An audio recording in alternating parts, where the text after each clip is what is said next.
Hello, welcome to day 17. So I have wrapped up Dagnor's for the most part, Dagnor's Cauldron, which zones into Butcher Block, and the Estate of Unrest, as well as Kedge Keep. So I built the entrance to Kedge Keep down here. We have that. I added a lot of erosion to the landscape since it's underwater. And then I added this little orc camp. We have a goblin camp. We have a merchant. So I modeled a new tent for that merchant. We have a rogue poison vendor right here. And we have the zone to butcher block. Most of the landscaping I think my brother will probably want to do with art, so I just kind of did some basic sculpting in case he likes it, he can keep it. If he doesn't, he can destroy it. Whatever. And then I spent most of my time messing with building some more blueprints and some more systems. So here in the test database, I was messing around with level streaming instead of just loading levels like I was doing prior with zone lines.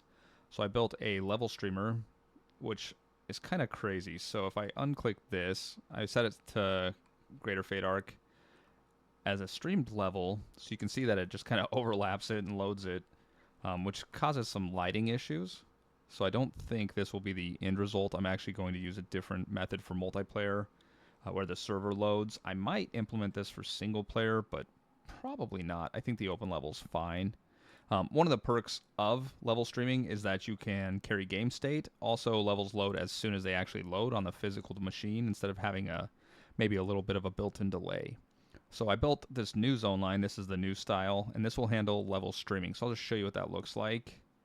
But you will see the lighting warning come up. So if we zone in to Cafe through level streaming, it was faster.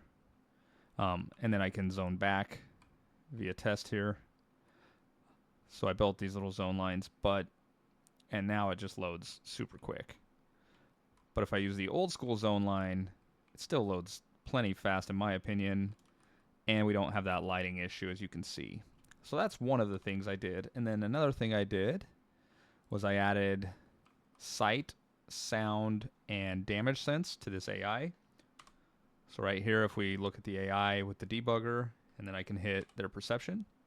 So sight has an inner radius when they start seeing me, and when they stop seeing me, that's what this green is. He's starting to see me, and then there he loses sight of me. It has a time for how long they remember where they saw me, which is 5 seconds. So if you're building a roguelike sneaker or something like that, then they'll remember my last location. They also have sound, so I bound a sound to the F key, so hopefully you guys do not go deaf. I turned it down a little bit. I don't want to hurt your ears.